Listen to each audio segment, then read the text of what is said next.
retreat from Living Wisely, Living Well from Swami Kriyananda ji for these couple of days now. This is advice for men and advice for women. It is easier for you to be impersonal. Therefore, in your search for God, dwell more on the thoughts of infinity, of freedom from ego, of desire for the well-being for all. Let your search be more for His bliss than for His love. Think in terms of serving others self-expansively. That was Swamiji's advice for men. Now for women, because it comes more naturally to you to be personal, concentrate on developing an intimate I and thou relationship with God. Serve Him in personal ways. Create a beautiful altar. Surround yourself with inspiring spiritual images. Enjoy nature's beauties as God's gift to you personally. Om Shanti Shanti. Again, namaste. Good evening to all of you. This is such a wonderful topic. It's a joy to be able to speak to you on it. As God as personal and as impersonal. And there's a beautiful chant that we chant regularly, the hymn to Brahma, and then the part afterwards, Tvameva Mata, thou art my mother, my father, my friend, my beloved, my wealth, my health, thou art everything to me. And we know as devotees that God comes to us in personal ways, yet we know that God is also personal in the galaxies and the stars and the planets and the sun and the moon.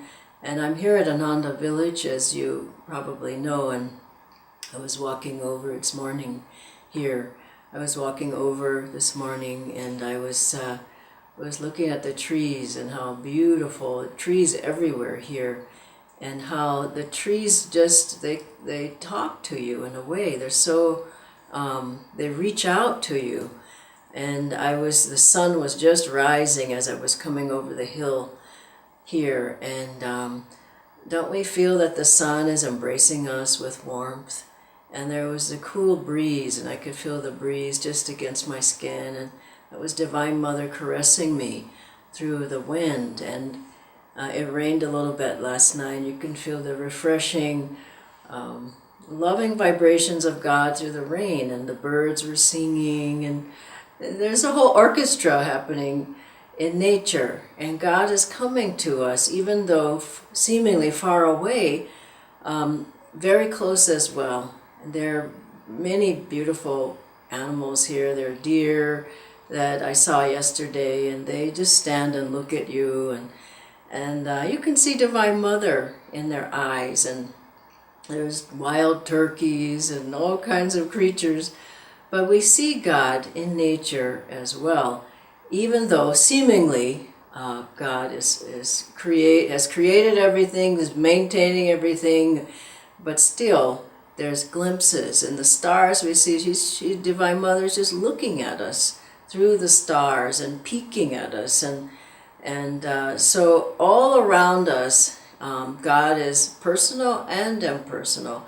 And if we think about the vibration of God as light, as Om, as vibration, all of these aspects, then those are personal and they're impersonal as well. The light is making everything radiant, but also that light is within us. We can see it, we can go into it, we can get engrossed in it. And Master, through his various chants, he expressed that to us. When I first was practicing transcendental meditation, and that was fine for a while, but I just felt it lacked something that I really needed, and that was this personal aspect of God. I was chanting a mantra, and the mantra seemed powerful enough to calm my mind, but it didn't open my heart.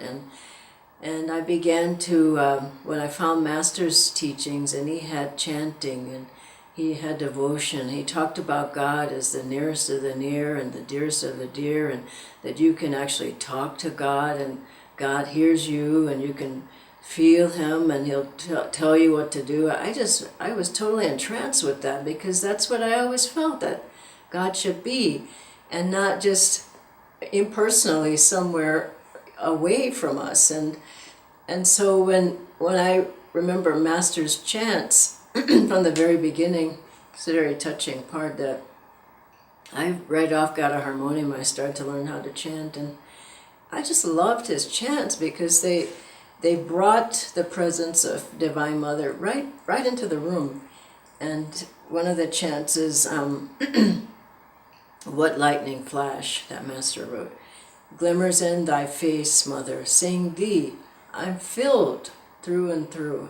And this Master had the vision of God. It wasn't like he just wrote the words. He was seeing Divine Mother as he wrote that. So he taught us that you can have a personal, intimate relationship with God, which I don't know of anyone else who makes it so clear and shows you step by step how to achieve that relationship. And another chant is, will that day come to me, Ma, when sang Mother, Mother, my eyes will flow with tears. And these are just beautiful chants. And another one I love is, O God beautiful, at thy feet I do bow. In the forest thou art green, in the ocean thou art restless, in the mountains thou art high. And you just feel that Divine Mother's everywhere, and she's just, I don't know why people get so distracted, because she's everywhere talking to us. And I was at Kana National Tiger Reserve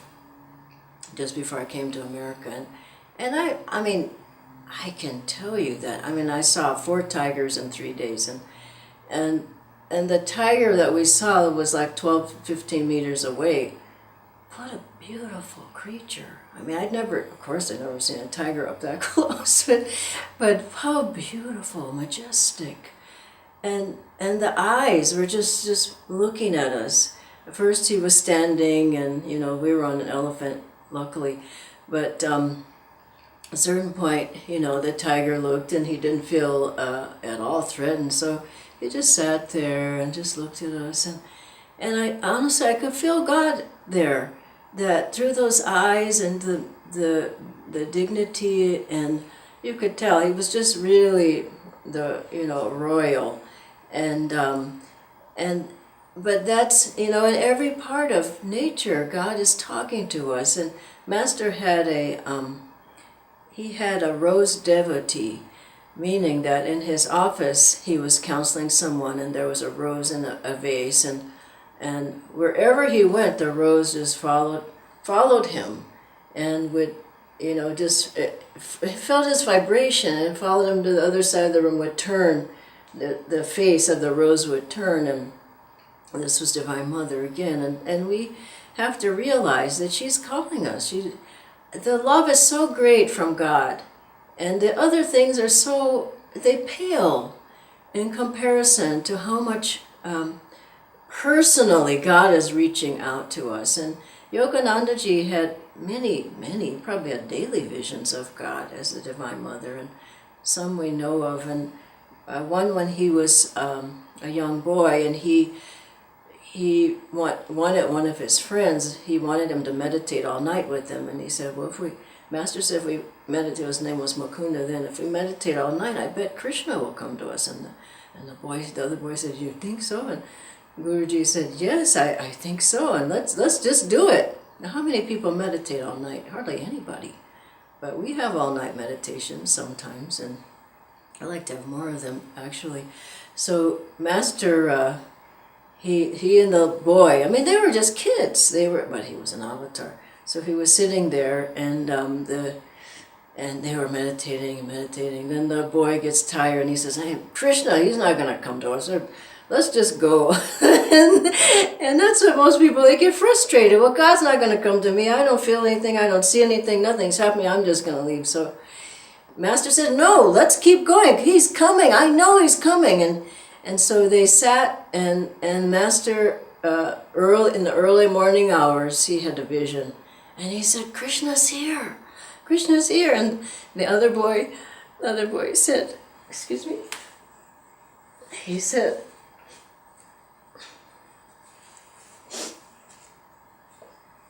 I better keep this with me. So the other boy said, I don't see anything. So Master, he tapped him, and he said, I see him too. And what a beautiful thing, just young boys. But how many people have the time and the energy and the desire to see God personally? And Master had another vision when he was, it was a Christmas meditation, and he saw the Divine Mother, and he said, oh, you're so beautiful. Please stay, don't go. And then he said, oh, the desires of these people are pushing you away. Don't go, please don't go. And I bet he had visions every day of the Divine Mother. What he said was, you're so beautiful. And she went because she was pushed away by the desires of the people. And this is what pushes the personal aspect of God away, is people are just, well, I gotta get on my cell phone, I gotta get the computer, I gotta go shopping, I gotta go to the coffee shop, I'm busy. And so she says, I'll wait. But we know of many saints who saw God. When you think of Padre Pio, he had a vision of Jesus all the time. He had many visions. As St. Francis, he levitated, both of them did. They had a vision of God coming to them. St. Francis had visions of Jesus Christ. As God comes in the form that is desirous of the devotee.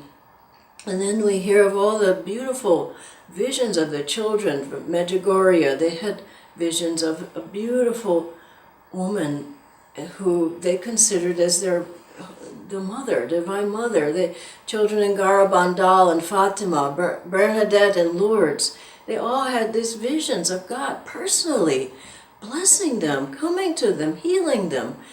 And Teresa of Avila, once she was having, this man came to her, and he was interested in taking her off the path, and he came and he was sort of flirting with her, and he was talking to her when she was in the convent, and she had stepped out or whatever. She was talking with him, and then at a certain point there was she was sort of interested a little. You know how that goes, and so she was sort of interested a little, and then behind the man, the guy who was trying to court her, there was a vision of Jesus. She had a vision, and Jesus appeared, and she went into ecstasy, and of course she had no desire for this man anymore. And this is what I think God personally comes to just take away the desires, take away everything that we think we want, and we're pulled this way and we're pulled that way. But as we love God more personally and feel, Master said, Divine Mother is so close. She said, closer than your breath. The nearest of the near, the dearest of the dear, that she loves you so much.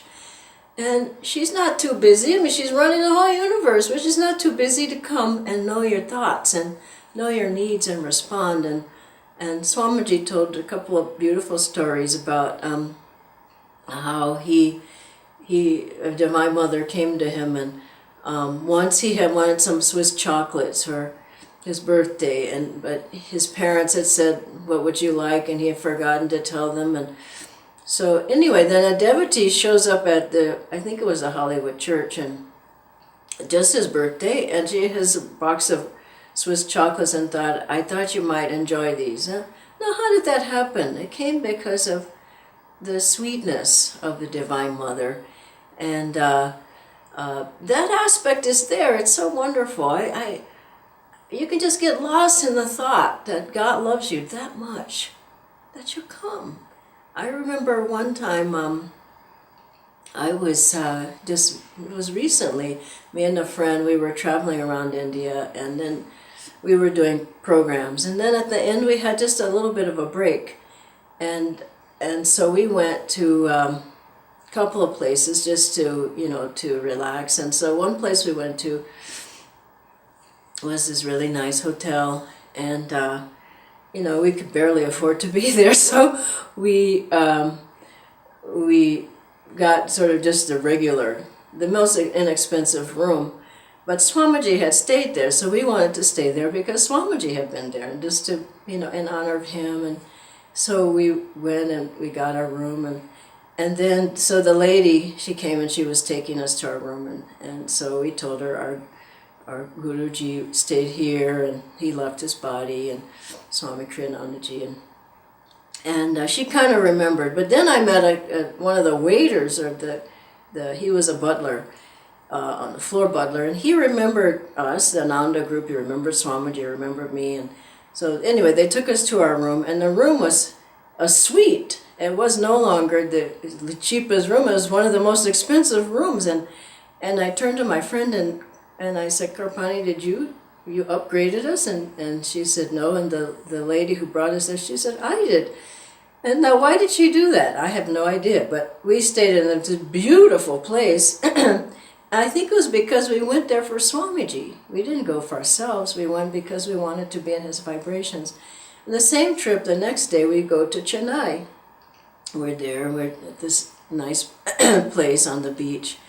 And so again, devotees don't have a whole lot of money. So we pooled our finances, and, we had a decent place. Anyway, when they took us to our place, here again suddenly we were upgraded to a cottage right on the water. And I turned to my friend, I said, did you upgrade us? She says, no. And the lady who looked at us, I saw them as Divine Mother. She said, no, I did this. I upgraded you. So we're there at the beach and a cottage. And these are gifts to show that how much God loves us. And if we would slept on the ground, we didn't care. But it was Divine Mother saying, listen, I know every thought. I know everything you want. I know what you need. I want you to look at me and know that I'm always with you in whatever way. And if many people feel that God is so far away, and in a way, that's true. But if you want the light, you have to step into it. If you want God's love, you have to step into it. If you want a deep relationship, Master had very deep relationships, but impersonally with his disciples. He didn't, and Swamiji as well. He never wanted you to personally feel him as a personality, feel him as he is only yours. And even though Master would he'd walk along the Encinitas with Rajasi, and this is such a touching example. They would be holding hands. They were both in ecstasy and samadhi.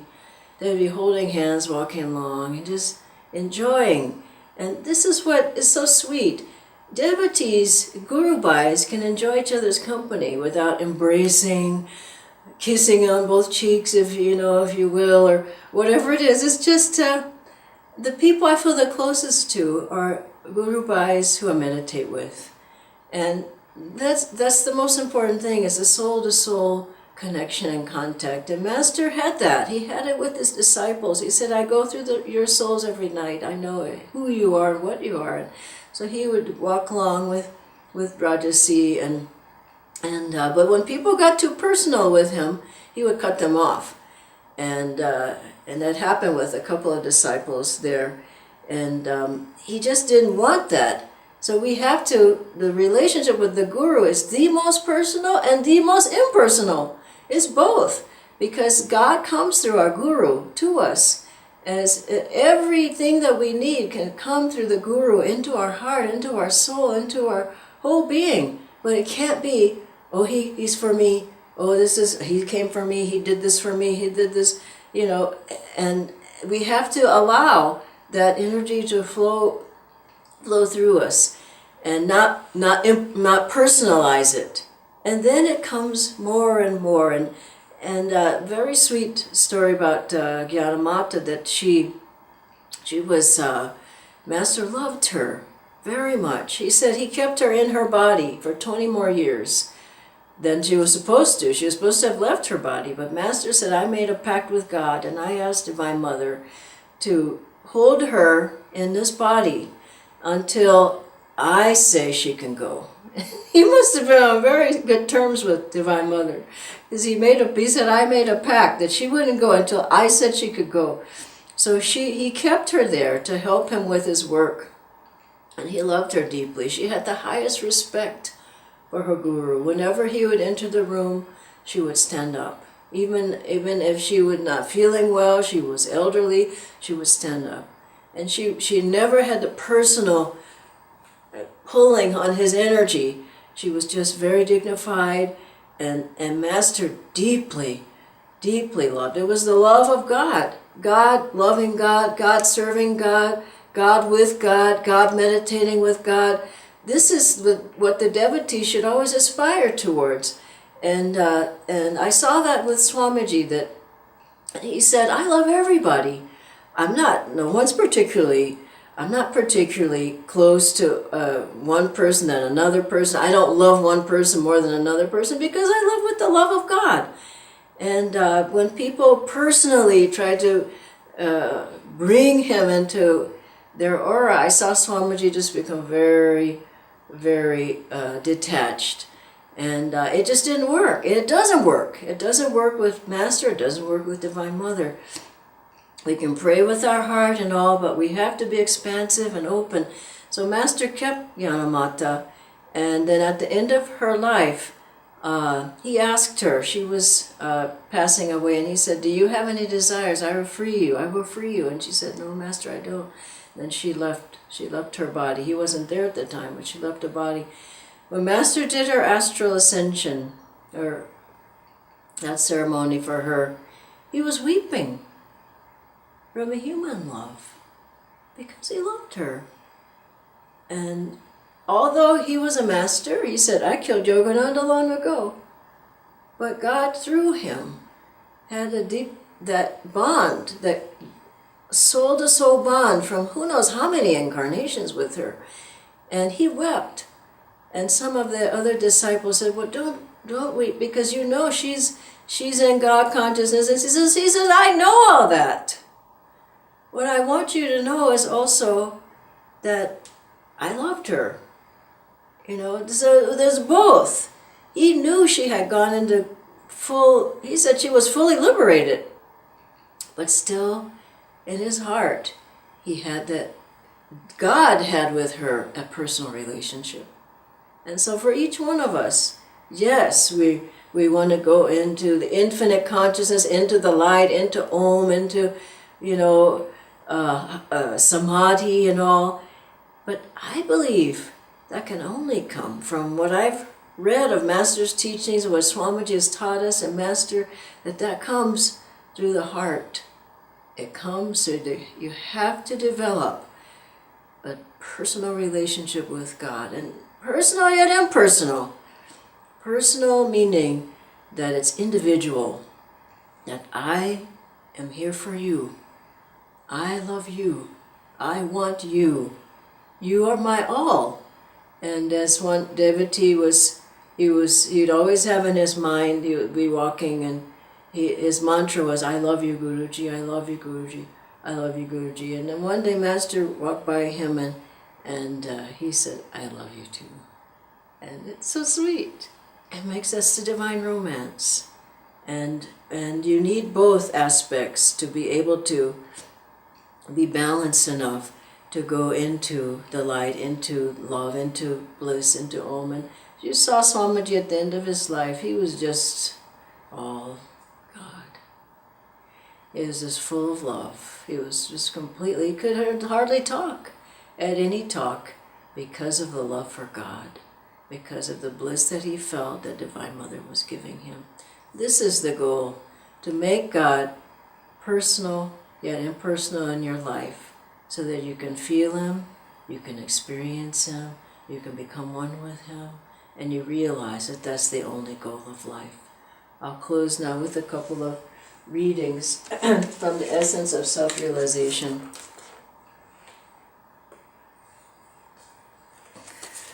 These are Master's words.